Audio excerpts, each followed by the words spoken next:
ஒரு ஆசிரியர் ஒரு வகுப்பறையில எல்லா மாணவர்கள்கிட்டயும் உன்னுடைய கனவு என்ன சொல்லு அப்படின்னு சொல்லிட்டு கேட்டுட்டு வராரு.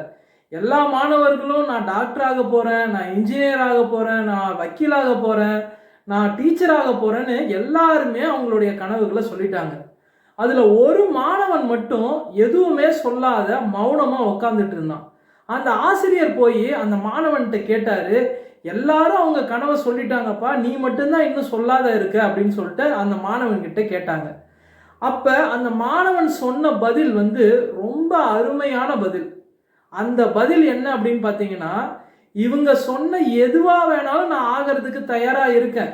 ஆனா அந்த வேலையை செய்யக்குள்ள நான் ரொம்ப சந்தோஷமா இருக்கணும் அப்படின்னு சொல்லிட்டு அந்த மாணவன் ரொம்ப அழகான ஒரு பதிலை சொன்னான். வெற்றியாளர்கள் பலரும் என்ன சொல்றாங்க அப்படின்னா, நம்ம செய்யக்கூடிய வேலை நமக்கு சந்தோஷம் தரணும் அப்படிங்கிறதையும், அதுல கிடைக்கக்கூடிய வருமானம் நம்மளுடைய தேவைகளை பூர்த்தி செய்யக்கூடிய வகையில இருக்கணும்னு சொல்லிட்டு சொல்றாங்க.